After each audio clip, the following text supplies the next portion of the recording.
El Ministerio Apostólico de Enseñanza y Predicación Rema Internacional presenta hoy al Reverendo Fernando García Sotomayor con la proclamación de las buenas nuevas de Dios para tu vida. El mensaje de ayer, el mensaje de hoy y el mensaje para la eternidad a los que tienen hambre y sed de la palabra de Dios. Un querigma de Dios para el que oiga, el que tiene oídos para oír. Escuche el dabar del Eterno a las naciones. Ahora es el tiempo para recibir el rema del Espíritu Santo a tu espíritu.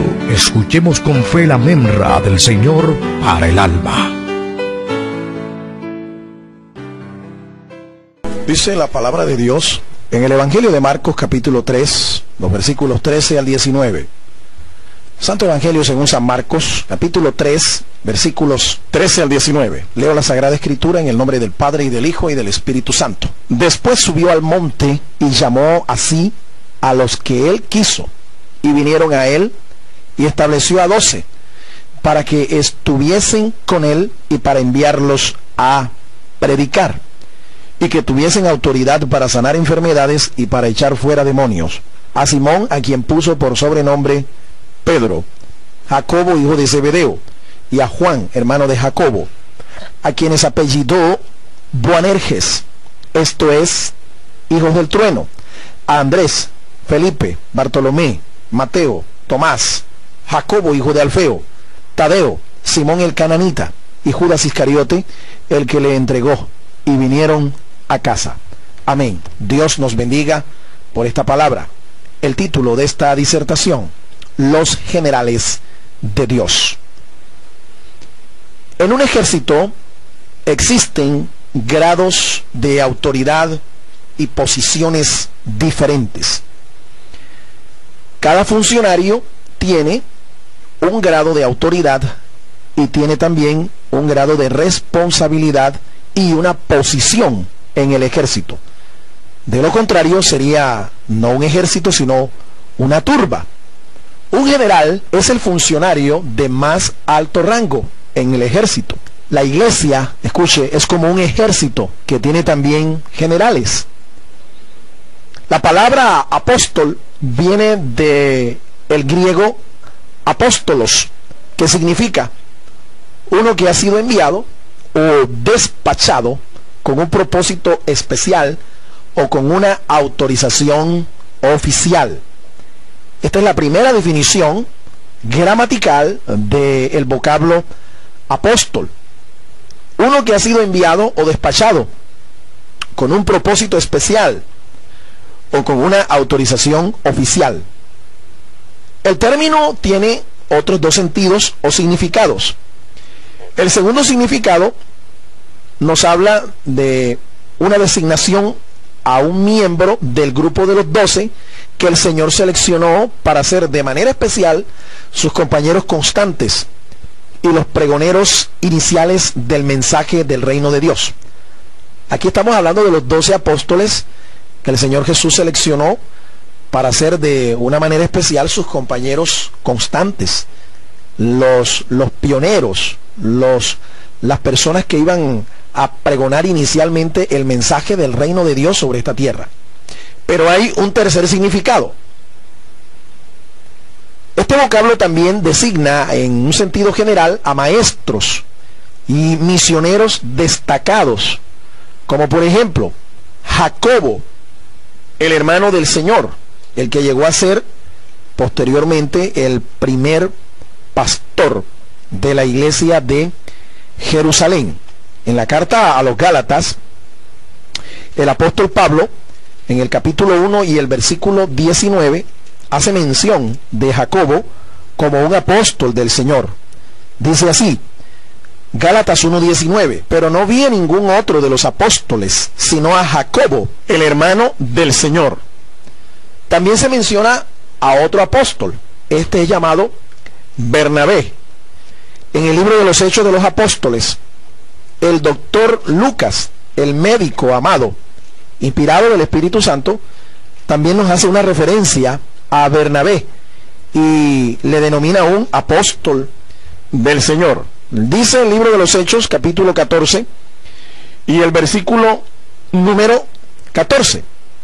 Cuando lo oyeron los apóstoles Bernabé y Pablo rasgaron sus ropas y se lanzaron entre la multitud dando voces.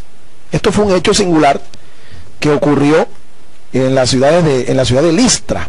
Ellos predicaron allí la palabra de Dios, Pablo y Bernabé, y los confundieron. A Bernabé le llamaron Júpiter y a Pablo Mercurio, dos divinidades, dos deidades de la mitología griega.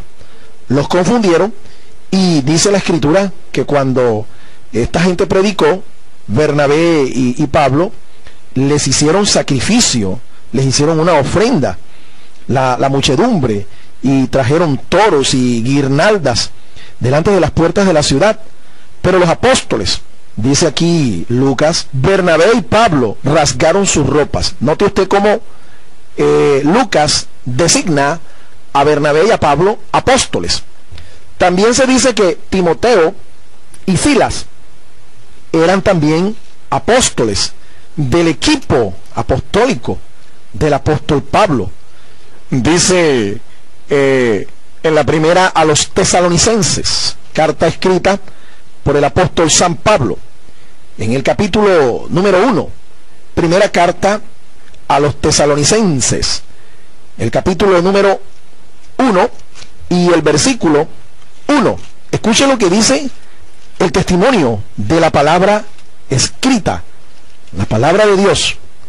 Capítulo 1, versículo 1. Pablo, Silvano y Timoteo, a la iglesia de los tesalonicenses en Dios Padre y en el Señor Jesucristo. Gracia y paz sean a vosotros de Dios, nuestro Padre, y del Señor Jesucristo. Miren quiénes son las personas que envían la carta: Pablo, Silvano y Timoteo. El mismo Silvano es Silas. En el capítulo 2 de la misma carta, el versículo 6, dice el apóstol: ni buscamos gloria de los hombres, ni de vosotros, ni de otros, aunque pudiéramos, dice el apóstol, ser carga como apóstoles de Cristo. Y cuando Pablo usa la expresión ni buscamos, dice, este vocablo nos dice mucho, nos habla no de primera persona del singular. Pablo hubiera escrito: yo no le soy carga a ustedes como apóstol de Cristo. Pablo menciona, involucra a sus otros dos compañeros, Timoteo y Silas, y les da el mismo estatus apostólico que él tiene. De modo que en este tercer significado nosotros podemos considerar a hombres destacados en la obra de Dios, maestros y misioneros que tienen una obra significativa. El vocablo aparece 79 veces en el Nuevo Testamento. Todo apóstol necesita de un llamado divino para cumplir una tarea divina. Y quiero reiterar esto: realmente un apóstol, para ser llamado apóstol, necesita de un llamado de Dios para cumplir la tarea de Dios. No es su tarea, no es su comisión, no, es la tarea de Dios, es la comisión de Dios. De lo contrario, no es un apóstol de Dios. Sea cual fuere la categoría de apóstol, las características de este llamamiento siguen siendo las mismas. Yo quiero darle un perfil de este llamado apostólico. ¿Cuál debe ser? Para que usted aprenda a identificar quiénes son verdaderamente apóstoles del Señor y quiénes no lo son. Porque estamos viviendo tiempos peligrosos. Usted escucha apóstoles por todas partes, por la radio, por la televisión, por la prensa. Pero ¿cuántos de estos apóstoles realmente son ministros de Dios? Son enviados del Señor. Para eso es que quiero compartir con usted esta palabra.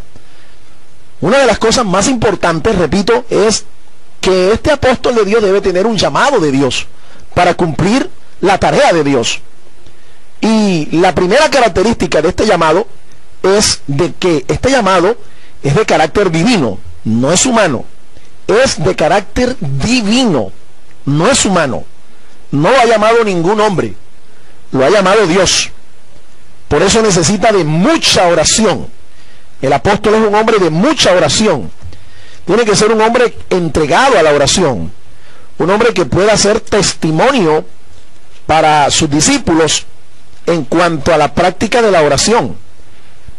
En el Evangelio de Lucas, en el capítulo 6, los versículos 12 y 13, escuche lo que dice allí la palabra de Dios. En aquellos días, Él, está hablando del Señor Jesucristo, fue al monte a orar y pasó la noche orando a Dios. Y cuando era de día, llamó a sus discípulos y escogió a 12 de ellos, a los cuales también llamó apóstoles. Escuche, Jesús pasó toda una noche orando a Dios para después de entre sus discípulos comisionar a los que habrían de ser sus 12 apóstoles.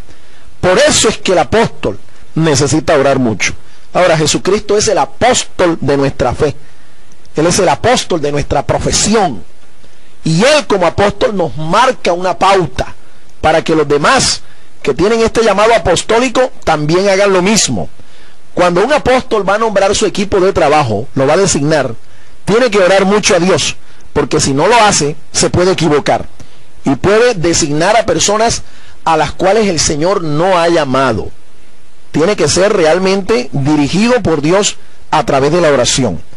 Este llamado es de carácter divino, estamos diciéndolo, es conforme a la voluntad de Dios. Dice el texto que Él llamó a los que Él quiso. Escúchame, a los que Él quiso, es decir, a los que en su voluntad divina Él quiso. Este es un llamado definitivamente de carácter divino y obedece a un designio de la voluntad de Dios. Nadie puede autollamarse apóstol si no tiene un llamado de parte de Dios. Este es un llamado para seguir a Jesús. En el pasaje está claramente explícito que es un llamado para seguir al Señor Jesús. Somos apóstoles del Señor, seguimos a Jesús, y la gente que nos sigue a nosotros realmente no nos sigue a nosotros, sigue es al Señor Jesucristo. En la carta a los Hebreos, en el capítulo 5, dice la palabra de Dios, los versículos 4 y 5, Hebreos capítulo 5, versículos 4 y 5. Y nadie toma para sí esta honra, sino el que es llamado por Dios, como lo fue Aarón. Así tampoco Cristo se glorificó a sí mismo, haciéndose sumo sacerdote, sino el que le dijo: tú eres mi hijo, yo te he engendrado hoy.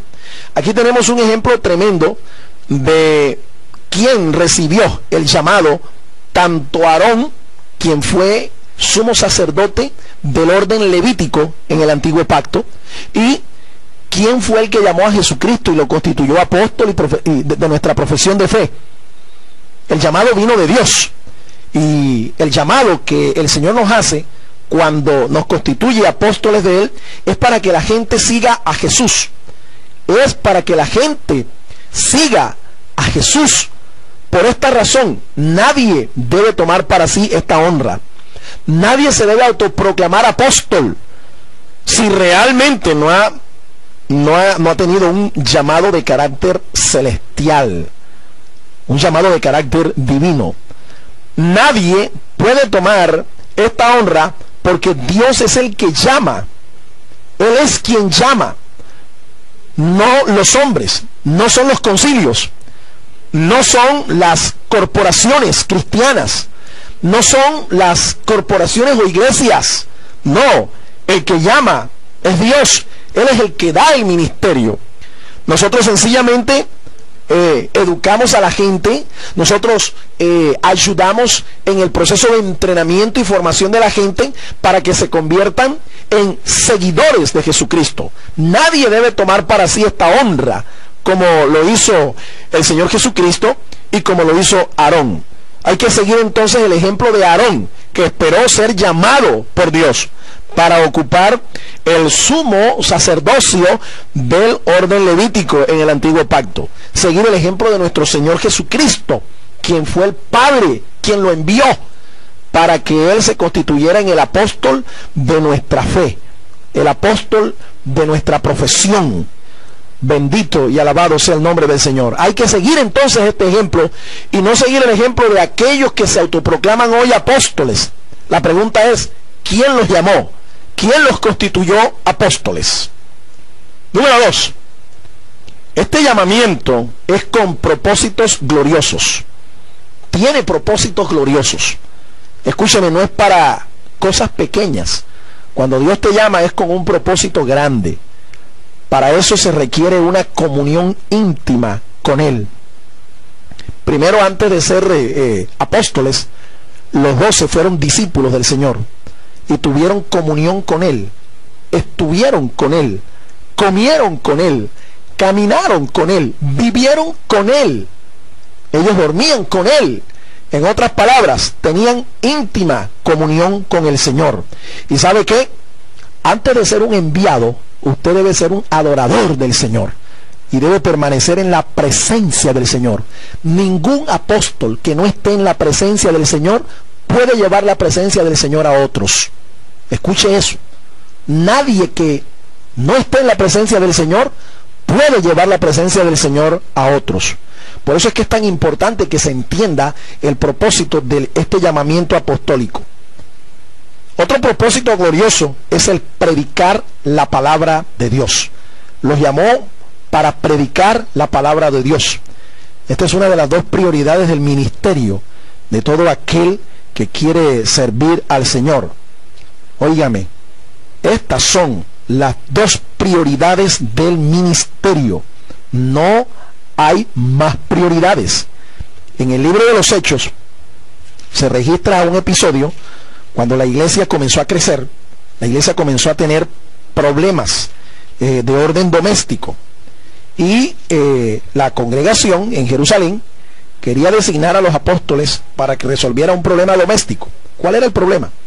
La distribución de las viudas hebreas y de las viudas griegas tenía problemas, y querían que los apóstoles se dedicaran a esta tarea, que resolvieran el problema de la distribución de la ración que se le daba a las viudas griegas y a las viudas hebreas. La Biblia dice que una vez manifestado este problema, Hechos capítulo 6, desde el versículo 1 en adelante, los 12 convocaron a la multitud de los discípulos y dijeron: no es justo que nosotros dejemos la palabra de Dios para servir a las mesas. Ellos entendían cuál era su prioridad, y la prioridad de ellos no era servir a las mesas, era predicar la palabra de Dios. Así que ellos dieron una instrucción. Ellos dijeron: busquen varones de entre ustedes a 7 de buen testimonio, llenos del Espíritu Santo y de sabiduría, a quienes encarguemos de este trabajo.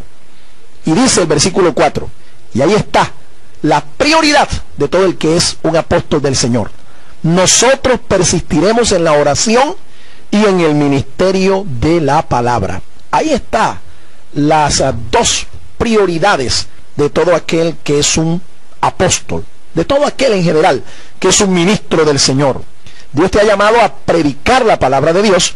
Dios te ha llamado a que practiques una vida de íntima comunión con Él a través de la oración. Estas son las dos prioridades del ministerio, no son otras.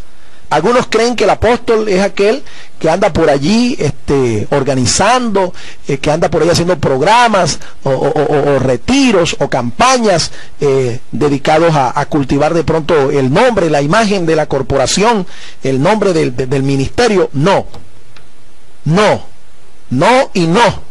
La prioridad de todo ministro de Dios es la oración y la palabra. Y los apóstoles, los 12, tenían bien claro cuál era su prioridad. Ellos no se entretenían con otras cosas. Y mire, y aunque es legítimo servir a las mesas, se nombró para esto funcionarios que se dedicaran a esta tarea. Por cierto, aquí se nombran los primeros diáconos, y ellos se encargaron de esta labor, una labor doméstica, servir a las mesas. El vocablo servir viene del griego diaconía, de ahí viene la palabra diácono. Se estableció entonces a funcionarios que ministraran a la congregación en esta área, y los apóstoles se dedicaron a su prioridad. ¿Cuál? La oración y la palabra de Dios.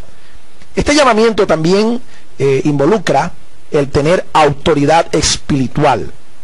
Autoridad espiritual. El Señor les dio a ellos autoridad espiritual. Delegó en ellos autoridad espiritual. El vocablo autoridad viene del griego exousia. Es el derecho de actuar. Exousia nos habla de delegación. Escúcheme. Es muy diferente de tener poder Una persona puede tener poder o capacidad o carisma sin tener autoridad. ¿Qué es la autoridad? Es el derecho de actuar, es el permiso para hacer algo. Nadie, ningún apóstol que no tenga autoridad o delegación o permiso puede actuar en nombre del Señor. Se necesita la exousia, se necesita la autoridad de Dios para poderlo hacer, el derecho de actuar en el nombre del Señor. ¿Sabes? El Señor capacita con su poder a quienes le da autoridad. Esto es una verdad poderosa. El Señor capacita con su poder a quien le da autoridad. De modo que, escúcheme, autoridad no es poder. Autoridad no es poder. Hay gente que tiene poder, pero no tiene autoridad. Porque es que la autoridad nos habla a nosotros de una delegación. Nos habla de un derecho para actuar. El poder nos habla de competencia, de aptitud, de capacidad. Y hay gente a veces que tiene mucha capacidad, que tiene mucha aptitud, tiene mucha capacidad, pero no tienen el permiso de Dios para hacerlo. Y sin el permiso de Dios no pueden actuar, no pueden operar, no tienen el derecho de ministrar. ¿Quiénes la tienen? Aquellos que tienen la autoridad espiritual. Por eso es que a veces hay conflictos en las iglesias, conflictos en el gobierno, en la administración, porque el concepto de autoridad no se entiende. Algunos creen que autoridad es poder y piensan de que la posición les da poder sobre la gente y comienza entonces a manipular a la gente por la posición que tiene. Y resulta de que realmente es una persona que lo que tiene es posición, que lo que tiene es capacidad, que lo que tiene es aptitud, que lo que tiene es un cargo, pero no tiene autoridad ni moral ni espiritual para estar allí. Pero cuando Dios te llama, escúchame, Él te da la autoridad y te da la capacidad, te da su poder para poder actuar. En tercer lugar, este llamamiento se hace sin acepción de personas. Es un llamamiento que Dios hace sin acepción de personas. Entre los apóstoles hubo hombres dedicados a la pesca, de oficio de pescador. Posiblemente no era el más alto oficio o el oficio de más alto estatus en los días del Señor, pero el Señor llamó a pescadores. Pedro era un pescador. Hubo también cobradores de impuestos, a los que llamaban publicanos, gente despreciada por el pueblo hebreo porque los consideraban unos traidores, los consideraban unos vendidos al imperio romano. Entre ellos estaba Mateo. Mateo era un publicano, un recaudador de impuestos, y el Señor lo llamó para ser uno de sus 12 apóstoles. Hubo entre ellos políticos. La palabra cananita, que es un vocablo sinónimo de celote, nos habla de una secta política, un movimiento político que se gestó en los días del Señor Jesucristo y que tenía como propósito destronar el poder del imperio romano y colocar allí a un funcionario, a un judío, conforme a las profecías que ellos debían entender, de acuerdo a lo que estaba escrito en las profecías, debían entender como el derrocamiento o el exaltamiento, la exaltación de Israel y el reino de Dios. Ellos creían que el reino de Dios iba a llegar a través de formas políticas o militares. Así que entre ellos hubo uno llamado Simón, al que llamaron el cananita. Era un político, en otras palabras, posiblemente un político inclusive de facción izquierdista, de perfil izquierdista, antiderechista. Hubo también ladrones, ¿se acuerda? Uno de ellos se llamaba Judas, el Iscariote, y este era un ladrón. ¿Por qué decimos que era un ladrón? Porque la Biblia lo dice. Y sin embargo, la pregunta es, si el Señor sabía que Judas era un ladrón, ¿por qué lo llamó? Y le voy a decir algo de bueno tenía Judas. Era tan bueno que el único que sabía que era ladrón era el Señor. Los demás apóstoles no lo sabían. Él era el que sustraía de la bolsa, él era el que se quejaba cuando habían ofrendas bastante significativas, y era uno de los que asusaba para que el Señor tomara lo que se le daba de ofrenda y lo vendiera supuestamente para darlo a los pobres, pero no porque él se preocupara por la acción social de ayudar a los pobres, sino porque él sustraía de la bolsa, él robaba de la tesorería. Hubo también religiosos entre los 12. Algunos de ellos eran discípulos de Juan el Bautista. Primeramente fueron discípulos de Juan el Bautista, luego pasaron a ser discípulos de Jesús. Ahora, la pregunta que muchos me han hecho: ¿hubo apóstoles mujeres? ¿Por qué el Señor no llamó a mujeres al apostolado? Posiblemente entre los 12, como usted lo ha escuchado en la lectura del pasaje, no hubo mujeres. Pero apóstoles en el sentido, en uno de los sentidos que hemos dicho, el tercer sentido, el tercer significado de lo que significa ser un apóstol, es decir, un maestro, un misionero destacado, un ministro destacado, como lo fue Pablo, como lo fue Timoteo, como lo fue Silas, como lo fue Bernabé. ¿Acaso hubo alguno entre ellos que fuera mujer? Hay una discusión teológica, yo le voy a dar el pasaje y lo vamos a leer, en Romanos capítulo 16, y el versículo 7, dice la palabra de Dios. Romanos 16, 7. Saludad a Andrónico y a Junias, mis parientes y mis compañeros de prisiones, los cuales son muy estimados entre los apóstoles, y que también fueron antes de mí en Cristo. Hay un gran sector de estudiosos que dicen que Andrónico y Junias eran una pareja, hombre y mujer. Andrónico era el hombre, Junias era mujer. Y en este pasaje el apóstol habla de que los estimaba mucho, que eran compañeros de prisiones, que eran parientes del apóstol y que eran apóstoles y que fueron antes de Cristo. Es decir, se convirtieron al Señor antes que el mismo Pablo. Junias posiblemente sea una mujer apóstol. No existen otras referencias que nos puedan ayudar en esto, pero yo quiero dejar la inquietud a todos nuestros amados oyentes para que investiguen un poquito más, porque se está dando una generación de mujeres que son apóstoles. Ahora bien, yo doy mi parecer aquí como de alguien que estudia las Escrituras y que tiene su propia convicción y tiene su propia posición. No creo que realmente sea indispensable que el Señor llame a mujeres a un apostolado. No creo. Cuando hay hombres dispuestos para servir a Dios, Dios les hace el llamado. Dios mira el corazón. Acuérdese que no es del que quiere ni del que corre. El llamado es de Dios, que tiene misericordia. Y siempre hay hombres dispuestos, siempre hay hombres que hacen parte de un remanente que es fiel al Señor y que atienden al llamado apostólico. Por eso, particularmente, es mi opinión, reitero, no creo que sea indispensable constituir a mujeres apóstoles. Sí creo que haya mujeres que sean ministros de otro rango, como por ejemplo maestras, como por ejemplo evangelistas, como por ejemplo pastoras, ¿sí?, o profetas. Pero el grado de apóstol se lo da el Señor, generalmente es a los hombres, a excepción de este pasaje que hemos leído, que está en discusión. Todavía no existe un verdadero consenso a nivel de eruditos de las Escrituras con respecto a que Junias sea una mujer y que haya sido una mujer llamada al ministerio apostólico. Quiero concluir en esta hora. ¿Existe este ministerio hoy en día?, me preguntó alguien también. ¿Sigue el Señor llamando a los apóstoles hoy?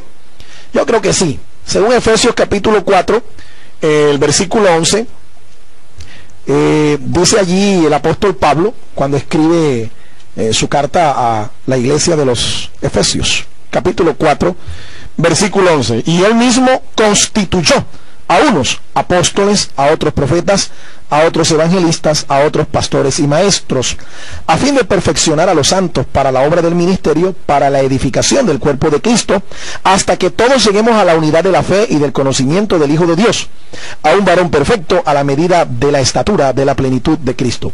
Yo creo que la iglesia no ha terminado de edificarse.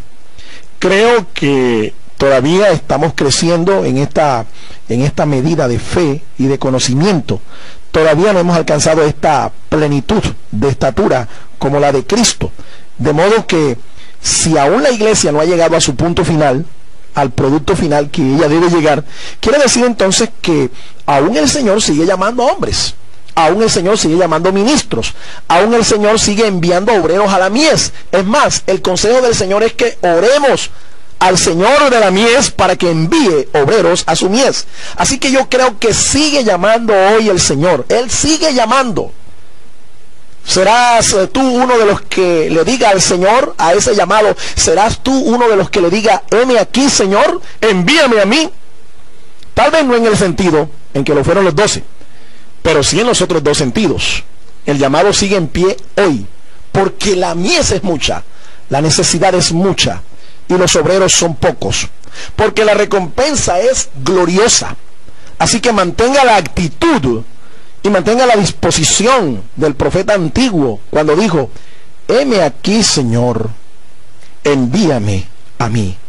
Posiblemente tú en este momento hayas en tu corazón recibido esta palabra y este llamado del Señor, y posiblemente miras a tu alrededor y ves gente con mucha necesidad, ves gente que andan descarriadas como ovejas que no tienen un pastor, y estás pensando en servirle al Señor, estás pensando en recibirle este llamamiento.